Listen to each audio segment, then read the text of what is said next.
Hello everyone. आज के lecture में हम जो हाइपरटेंशन है उसके सिम्टम्स क्या रहते हैं, कॉम्प्लिकेशन क्या रहते हैं और रिस्क फैक्टर क्या रहते हैं और उसका जो कंट्रोल है वो कैसे कर सकते हैं इसके बारे में देखेंगे। जो आपका कॉमन सिम्टम्स रहता है हाई ब्लड प्रेशर का, उसमें डिजीनेस रहता है, आपको ऐसा चक्कर आया ऐसा लगता है, देन ब्रीथलेसनेस, सांस लेने में दिक्कत रहता है, आपको कंटिन्यूअसली हेडेक रहता है और आपको चेस्ट पेन और फटीग या आप बहुत थके हुए ऐसा आपको फील हो जाता है। ये जो है वो कॉमन सिम्टम्स रहेंगे आपके हाई ब्लड प्रेशर या हाइपरटेंशन के। कॉम्प्लिकेशन क्या क्या हो जाते हैं, आपको हाई बीपी हुआ या हाइपरटेंशन हुआ तो क्या क्या कॉम्प्लिकेशन होगा। आपका जो हार्ट है उसको और उसके अराउंड जो वेसल रहती है उनको जब प्रॉब्लम होता है तो आपको हाइपरटेंशन रहता है। अभी ऐसा जो हार्ट है वो ब्लड प्रॉपर पंप नहीं करेगा तो आपके ब्रेन को मिलेगा क्या, नहीं। तो इसकी वजह से या उसकी जो आर्टरी है वो ब्लॉक हुई तो क्या हो जाता है, आपके जो ब्रेन को ब्लड सप्लाई लगने वाला है वो धीरे धीरे कम होगा और ये जो ब्लड सप्लाई कम हुआ तो इसकी वजह से ब्रेन के सेल्स डैमेज हो गए और ब्रेन में स्ट्रोक डेवलप हो जाएगा।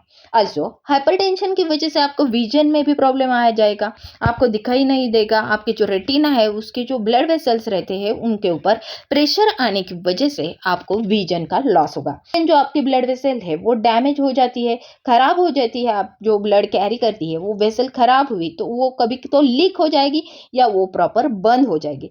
ऐसी जो ब्लड वेसल डैमेज है वो भी हाइपरटेंशन की वजह से हो जाती है। किडनी के ऊपर भी प्रेशर आ जाता है। अभी ये जो किडनी है वो कैसे खराब हो जाती है, वो तो फिल्टर करने का काम करती है, लेकिन हाइपरटेंशन की वजह से किडनी को जितना चाहिए उतना न्यूट्रिएंट नहीं मिलता और ये जो न्यूट्रिएंट नहीं मिलने की वजह से ये जो किडनी है वो धीरे धीरे खराब हो जाती है। जब आपकी किडनी प्रॉपर काम नहीं करेंगी, किडनी का काम क्या था, आपको प्रॉपर जो है वो कैल्शियम जो है वो अलग रखना है, पोटेशियम अलग रखना है, अच्छी चीजें अलग रखनी है, खराब चीजें अलग रखनी है, लेकिन किडनी ही प्रॉपर नहीं, उसका फिल्टर ही खराब हुआ तो क्या हो जाएगा, कैल्शियम जो है वो यूरिन में ऐसे ही आपके बाहर जाएगा और कैल्शियम जो है वो बाहर जाने की वजह से आपके जो बोन्स है वो भी खराब होने लगेंगे। कॉम्प्लिकेशन में क्या रहेगा, सबसे पहले ये जो है वो आपके ब्रेन को डैमेज करेगा, ब्रेन के आर्टरी को ब्लॉक करेगा और ब्लॉक करने की वजह से वहां पे ब्लड सप्लाई नहीं होगा और नहीं होने की वजह से आपको पैरालिसिस या स्ट्रोक आने के चांसेस है। ऑल्सो ये जो ब्लड सप्लाई मीन्स ये जो आर्टरी है कभी कभी बर्स्ट हो जाती है, बर्स्ट होने की वजह से ब्रेन में ब्लीडिंग हो जाता है।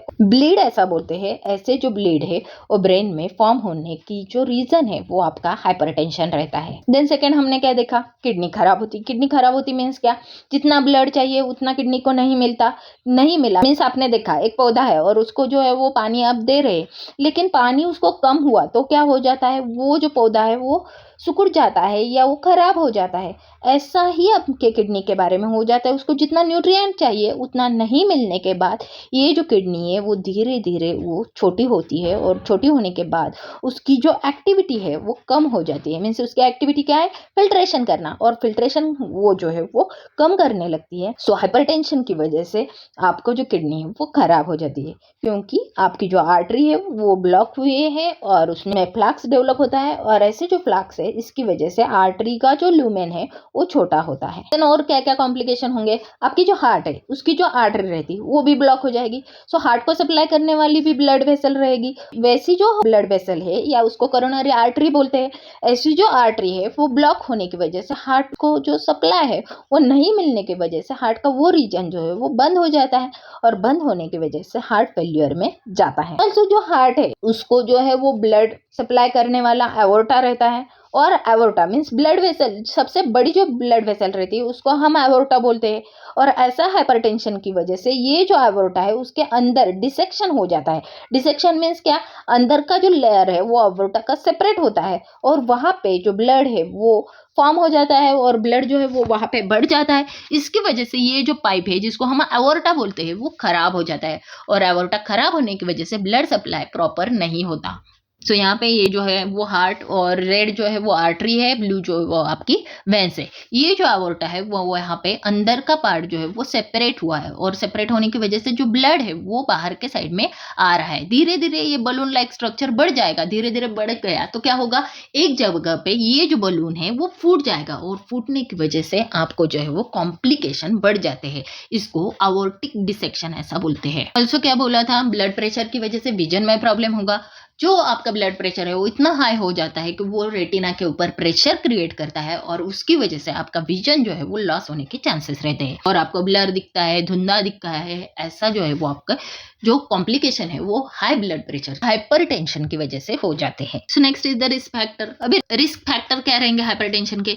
ज्यादा अल्कोहल ले रहे हैं या उसका कंजम्पशन ज्यादा कर रहे हैं, फिजिकल एक्टिविटी आप कम कर रहे हैं, एक जगह पे ऐसा ही बैठे रहते हैं, किधर घूमते नहीं है, चलते नहीं है, या सिगरेट का स्मोकिंग ज्यादा करते हैं, या आपका वेट जो है वो ओवर वेट हो गया है, देन आपको किडनी के डिसीजेस रहेंगे या आपके फैमिली में हिस्ट्री रहेगी। ऑल्सो आप जो है वो सप्लीमेंट्री मेडिसिन ले रहे हैं कुछ भी और ज्यादा स्ट्रेसफुल कंडीशन में रह रहे हैं। ऑल्सो आप जो है वो साल्ट का ज्यादा कंजम्पशन कर रहे हैं, इसकी वजह से आपको ज्यादा रिस्क है हाइपरटेंशन होने की। हाइपरटेंशन किन में ज्यादा रहता है? जो ज्यादा अल्कोहल का कंजम्पशन करते हैं, फिजिकल एक्टिविटी नहीं करते, घूमते नहीं है, या स्ट्रेस ज्यादा लेते हैं, उनको बैड हैबिट्स रहती है, ओवरवेट रहता है और फैमिली में किसी को हिस्ट्री रहेगा, या ज्यादा मेडिसिन का यूज कर रहे हैं। इन पेशेंट्स में या इन पर्सन्स में हाइपरटेंशन की ज्यादा रिस्क रहती है। और भी बहुत सारे रीजन या रिस्क फैक्टर है जिसकी वजह से हाइपरटेंशन हो जाता है। मीन्स क्या? आपका एज जो है वो भी मैटर करेगा। धीरे धीरे आपका एज बढ़ जाता है, वैसे वैसे आपके आर्टरी का भी एज बढ़ जाता है। आपने देखा होगा कि जो पाइप है हमने जो नई लाते हैं तो वो कैसी है, उसमें इलास्टिसिटी रहती है, लेकिन बहुत दिन होने के बाद ये जो पाइप है वो भी हार्ड हो जाती है। वैसे ही आपके बॉडी में जो ब्लड वेसल्स है वो धीरे धीरे हार्ड हो जाती है और हार्ड होने की वजह से उसमें इलास्टिसिटी नहीं रहती और ऐसे में आपको हाई ब्लड प्रेशर होने के चांसेस रहेंगे, क्योंकि अभी ये जो आपकी इलास्टिसिटी है वो वहां पे नहीं रहेगी और नहीं रहने की वजह से हाई ब्लड प्रेशर रहेगा। ऑल्सो जो ब्लैक पीपल रहते हैं उनमें जो है वो हाई ब्लड प्रेशर ज्यादा रहता है। फैमिली हिस्ट्री आपको रहेंगी, आपके मदर को रहेगा, फादर को रहेगा, तो भी आपको जो है वो रिस्क फैक्टर ज्यादा रहेगा। देन आप ओबेस है, ओवरवेटेड है, ज्यादा आपका वेट है, ऐसे भी कंडीशन में आपको ब्लड प्रेशर या हाई ब्लड प्रेशर या हाइपरटेंशन होने की चांसेस रहते हैं। ऐसे जो ओबेस पेशेंट रहते हैं उनकी जो ब्लड वेसल है उनमें धीरे धीरे कोलेस्टेरॉल का कंटेंट जो है वो बढ़ जाता है और बढ़ने की वजह से हार्ट डिसीज या जिसको हाइपरटेंशन बोलते हैं वैसे भी प्रॉब्लम होने के चांसेस है। देन जो एक्सरसाइज नहीं करते, एक जगह पे बैठे रहते हैं और जो उनका वेट जो है वो कंटिन्यूअसली इंक्रीज होता है, ऐसे भी पर्सन में रिस्क फैक्टर ज्यादा रहता है।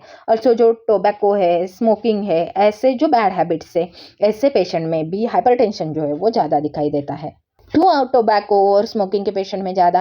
क्योंकि ये जो है वो एक जहरीली गैस जो है वो उसके ब्लड में रिलीज करते हैं और जो ब्लड कैरी करने वाली आर्टरी रहती है वो जो है वो गैस भी कैरी करती है और ऐसी गैस की वजह से उनकी जो आर्टरी है वो ब्लॉक हो जाती है।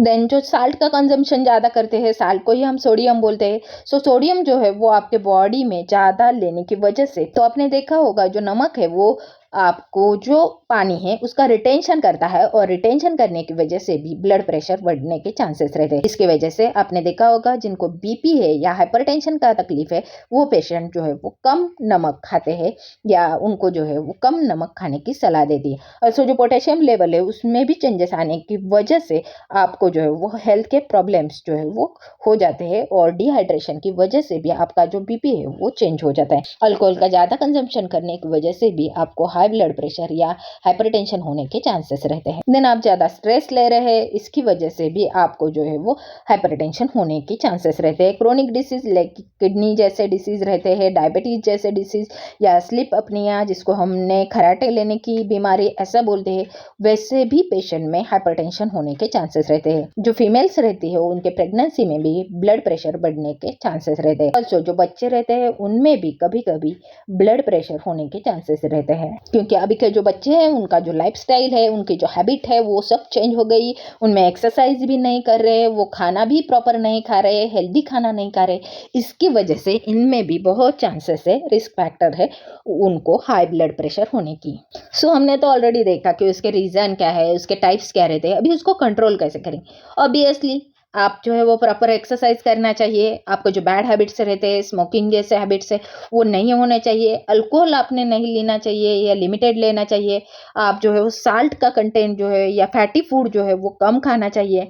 ऑल्सो आपका वेट जो है वो भी बैलेंस होना चाहिए, आपके हाइट के बराबर ही आपका जो वेट है उसका जो इंडेक्स दिया जाता है वैसा ही आपका वेट होना चाहिए। ऑल्सो आप स्ट्रेसफुल लाइफ जो है वो आपको अवॉइड करनी चाहिए। ऑल्सो आपका जो ब्लड प्रेशर है वो भी आपने कंटिन्यूअस चेक करना लेना चाहिए। इसकी वजह से जो बाकी के कॉम्प्लिकेशंस होने वाले हैं वो स्टॉप हो जाएंगे। Thanks for watching and don't forget to like, share and subscribe.